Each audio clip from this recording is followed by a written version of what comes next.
Pati dulong hilaga ng Pilipinas, minamarkahan na rin ng mga otoridad, lalo't kadikit ito ng pinapakalat ng China. Parang ano yan eh, alam niyo yung sa aso? Mga ganun. Yung mga aso, minamarkahan nila yun eh. Yung akala nyo yung mga aso, ihi ng ihi. Yung mga lalaki, kasi ang tandaan ninyo sa aso, yung aso na lalaki, alpha yan eh. Minamarkahan niya yung mga lugar na pupuntahan niya. Sinasabi niya, kiniklaim niya yon, akin to, dito ako. Kaya umaamoy-amoy yun eh. Pag may naamoy siya na iba, mamarkahan niya ngayon, akin na ngayon to, ganyan. Ganun. Minamarkahan na. Sana natuto tayo sa aso eh. Noong unang panahon pa lang, sana minarkahan na natin yan eh. Eto, buti ngayon, napag-isipan, kasama si Senator Tolentino, napag-isipan ng ating Navy na markahan na ho itong ibang lugar. Dash line nila. Eksklusibong nakasamang GMA Integrated News sa pagpapasinayar sa bagong naval detachment sa Mavulis Island sa Batanes. At tinutukan niya ni Mav Gonzalez. Mas malapit na sa Taiwan kumpara sa mainland Luzon. Pero ang Mavulis Island ng Batanes, walang dudang Pilipinas pa. Kaya mahalaga ang pinasinayaang naval detachment dito na magsisilbing himpilan ng mga sundalong Pilipino. Yun, panalo yan. Underscores the strategic importance of this detachment. It serves as our watchful sentinel at the northernmost reaches of our maritime borders, ensuring the security and sovereignty of our homeland.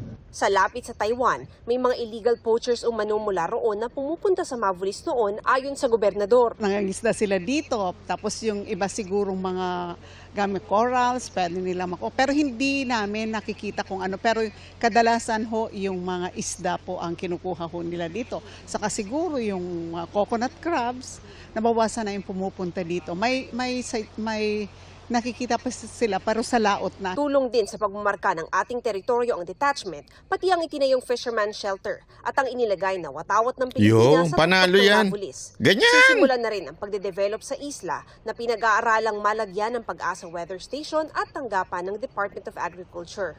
Walang sibilyang nakatira. Alam mo yan ang pinakamagandang hakbang na ginawa natin. Instead na mag-focus tayo doon sa pinag-aawayan, kasi doon sa pinag-aawayan, wag na tayong lusob, atake. Andun na yung China eh. Anong gagawin natin? Kausapin na lang natin sila. Diba? Instead of going there, trying. Kasi remember, unahan yan eh. Parang agawan base yan eh. Alam niyo yung larong agawan base? Unahan yan. Kaya nga importante, tulad ng mga ganito, inuunahan na natin. Amin na to ha. Kasi remember, malapit, sabi nga nila, halos malapit talaga sa Taiwan daw to. So inuunahan natin. So bago pa pumunta yung mga mangingisda nila, meron ng militar tong ano, o di panalo, ang galing na ginawa nito. Sabi ko, ito dapat ang ginawa noon pa eh. Maraming salamat po, Senator Tolentino, at sinuportahan niyo yung AFP natin na magtayo dyan ng naval base. Maraming salamat sa inyo. Dahil sa inyo, meron tayong mapoprotektahan ng lugar kaysa sa maagaw na kagad ng iba. Dito sa Mavulis Island. Ang nandito lang ay yung 16 na tauhan ng gobyerno at military at uniformed personnel. Napakahirap daw kasi puntahan nito. Ang pwede lang ay chopper o di kaya naman ay mga bangka. Yun nga lang, napakalalakas ng alon. Pati yung daungan nila, ayan, nasira na. Pero ang pangarap daw ni Senador Tolentino para dito sa isla ay maging isang buong komunidad siya at kalaunan ay maging area din ng joint exercises.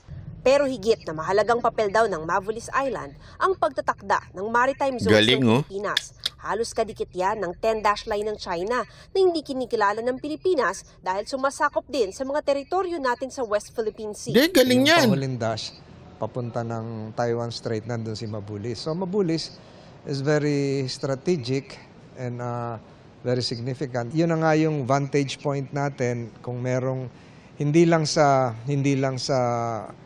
weather disturbances, climate change, protection of our fisher folks, kung hindi yung ating territorial integrity. Sa ngayon, wala pa naman daw naranasang panghaharas sa mga Pilipinong mangingisda rito. Pero tama na ho yan. Tama. Ako naniniwala ako, maganda ng move yan ng ating bansa.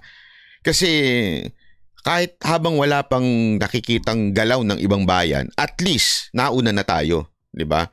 May nandun na tayo eh. May mga sundalo na tayo. So pag pumunta sila dyan, papaalisin agad sila. Ang problema, Yung isa medyo nauna na dun. Sabi ko nga sa inyo, ganyan na nangyayari. Agawan yan kung sino yung unang may claim ang China, may claim ang Taiwan, may claim ang Vietnam, may claim ang Malaysia. Agawan yan. So kung sino unang mapwestuhan nila, i-claim nila yun. Di ba? Nagkataon, medyo kumilos lang tayo nung panahon ni Pangulong Duterte. Ngayon, dapat yan ang asikasuhin natin. Instead of focusing doon sa may nakapwesto na, tapos punta tayo doon, huwag na natin anuhin yun. Although, nakapwesto rin tayo doon. Tandaan ninyo nakapwesto din tayo. Pero don't ever forget yung nangyari nung panahon ni Pinoy. Diba? Nagkaroon ng konting atras. Umatras tayo There was a time na nagkaroon ng standoff, tas umatras tayo, diba? Yan yung kinagagalit ni PRRD. Eto, wala pa. At least unahan na natin. Yung mga island na wala pa, padala na natin doon yung mga tanso. Bantayan na nila. Wala naman silang silbi dito sa Metro Manila. Ipadala na rin natin yung mga kabobo ni Libayan, di ba? Mga kasamahan niya. Ang tapang mga tao, isama mo na yung scammer doon. Or maganda siguro yung mga influencer na mga fame whore na influencer. Katulad ni hindi ko na lang papangalanan. Basta yung mga mitoyo, yung kapangalan ng aso, dali nyo na lang doon. Para mabawas-babasan na dito sa Metro Manila. Tapos na lang kayo, bigyan nyo na lang sila ng Starlink para may internet sila doon, di ba? Hindi video sila ng video. May pagkakakitaan pa rin sila. Tapos, ang kanilang tagabantay, alam mo kung sino? Si Coach Jarrett. Coach Jarrett, since gusto mo naman angkinin yung show, di ba? Yan ang mga wala pang nakapwesto dyan, ang angkinin mo. Huwag mo na angkinin yung meron nakapwesto. Di ba? Sama-sama kayo doon, maganda, di ba?